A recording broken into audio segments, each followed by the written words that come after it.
Olá pessoal, tudo bem? Sejam bem-vindos ao Code Shadow. E vamos à segunda parte do nosso estudo sobre strings. Então, como a gente fez no vídeo passado, nós incluímos o header string para poder utilizar as strings. E aqui embaixo a gente declarava uma variável usando standard string, por exemplo, uma variável para armazenar um nome. Só que, claro, né? Assim como todo lugar que a gente tem um namespace associado, a gente não precisa sempre declarar isso aqui, né? Então, assim como o cin e o cout, a gente também pode usar uma diretiva use e declarar que a gente está usando o standard string.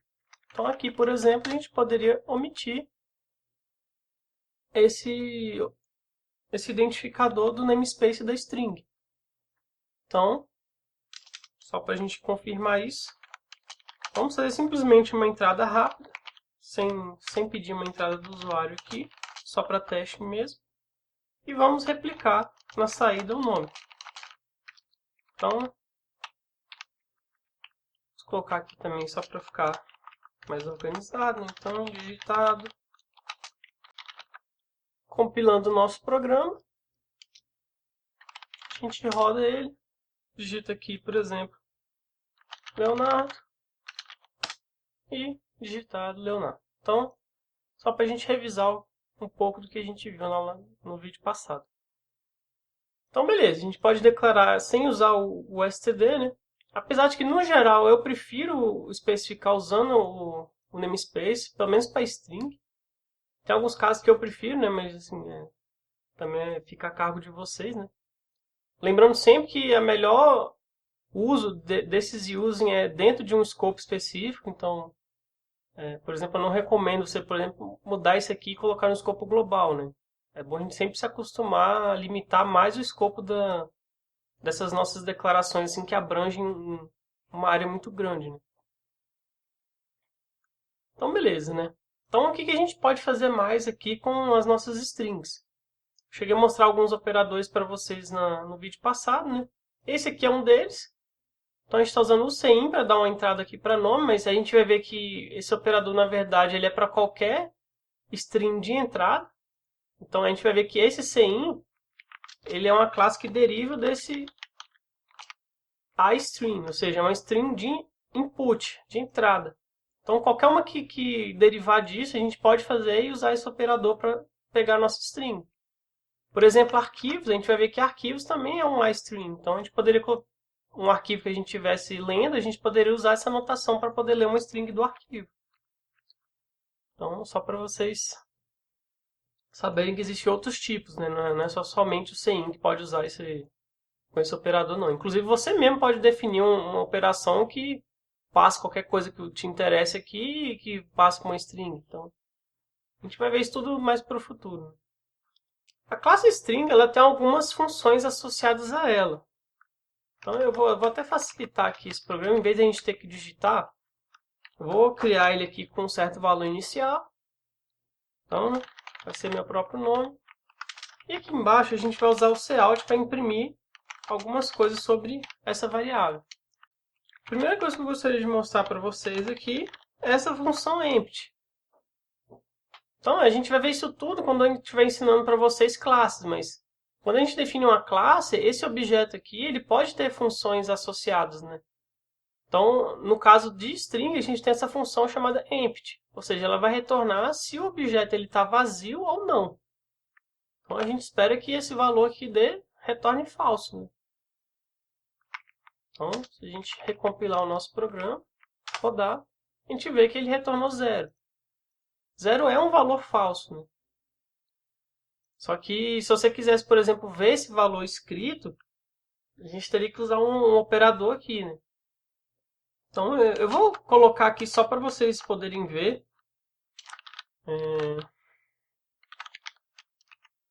Então, verdadeiro. E caso for errado, a gente coloca falso. Então, o que significa que esse operador tem que ser colocado entre parênteses aqui, senão ele não vai funcionar.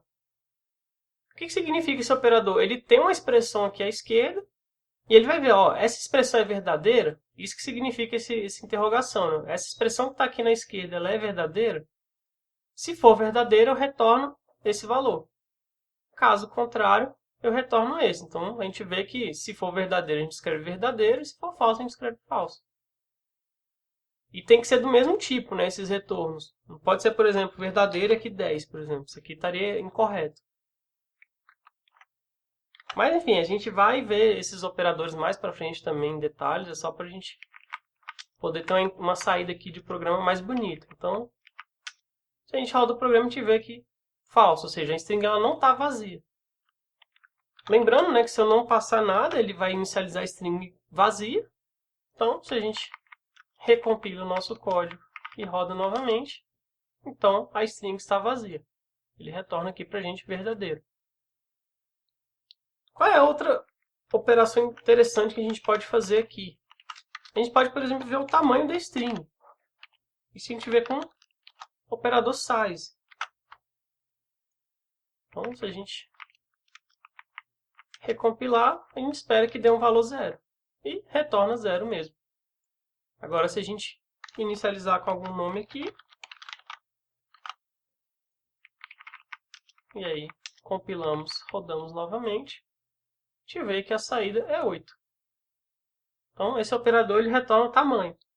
Se vocês já programaram em outra linguagem antes, vocês vão ver que provavelmente você usou um operador chamado length, que também existe aqui. Então, novamente, compilando e rodando, a gente vai ver que retorna a mesma coisa.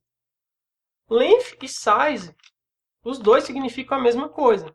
Então, esses dois operadores aqui, eles servem para fazer a mesma coisa. Eles têm o mesmo retorno, o mesmo comportamento. Só que qual é o problema aqui, né? A gente vai ver que existem outros containers na linguagem C++, por exemplo, vetores, listas. E nesses elementos, muitas vezes a gente usa size. Então, assim, às vezes até por costume, pode ser legal a gente escrever size aqui, né? Ou também por legibilidade, né? Se você prefere deixar mais legível, ou seja, essa variável aqui ela é uma string, né? Ou seja, eu estou vendo o length dela aqui. Pode ser interessante, né? Então, fica de acordo aí com o seu padrão de código, né? Se você prefere usar length ou size, é bom lembrar só que os dois fazem a mesma coisa, não tem diferença entre um e outro. Então, beleza. E agora, o que mais que a gente pode fazer com essa nossa string? Então, existem outras operações que a gente pode fazer com ela. Uma delas é, por exemplo, acessar um caractere. Então, por exemplo, se eu falar, eu quero o caractere da posição 2. Então, vocês vão ver que 2, na verdade, equivale a esse O. Então, vou só rodar aqui para vocês verem. Então, a gente recompila, roda o nosso programa e ele imprime O.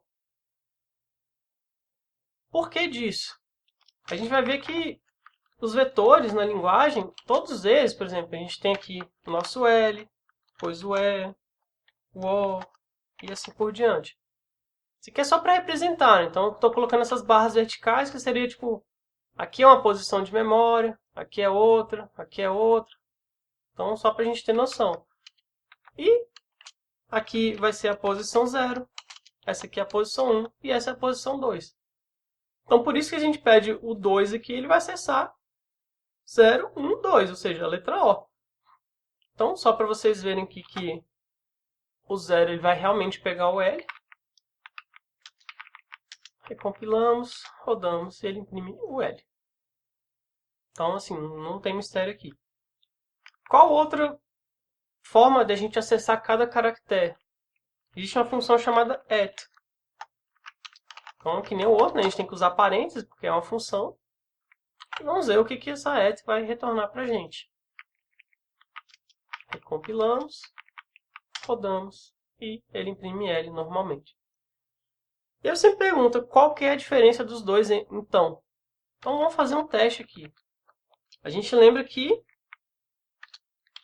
eu falei que a string ela tem 8 caracteres, né? Então tem L, E, O, N, A, R, D, O. Então se esse L aqui era 0, 1, 2, 3, 4, 5, 6. Então o 7 seria o O. que acontece, por exemplo, se a gente tentasse acessar uma posição que não pertence à string, digamos assim, né? Por exemplo, sei lá, um 10 da vida. Então, se a gente tentar acessar 10 aqui, por exemplo, vamos ver o que acontece. Compilamos, rodamos. A gente vê que o programa roda, mas não imprime nada. O que pode estar acontecendo aqui? A gente vai ver mais para frente, mas essa variável string, quando a gente cria, ela já armazena tipo um vetor assim de uma posição bem grande, né? Ela não vai armazenar certinho 8 caracteres. Ela tem um vetor interno próprio que é maior do que essa string, né? Porque a gente vai ver que caracteres eles são armazenados em um vetor de char. Então ela tem um vetor interno que está armazenando esses caracteres para a gente. Só que aqui a gente está tentando acessar a 10ª posição, ou seja, ele está pegando uma posição que está depois do vetor. Mas como o vetor está alocado, a gente não está tendo nenhum problema com isso.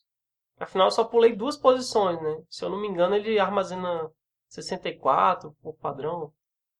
Vamos até conferir, né? Então, para a gente ver isso, existe o operador, a função chamada capacity. Então a gente está armazenando o Leonardo e vamos ver qual é o capacity da nossa string. Então a gente roda e a gente vê que é 15. Ou seja, ele tem um vetor de tamanho 15, ou seja, tem 15 posições lá, só que eu só estou usando 8.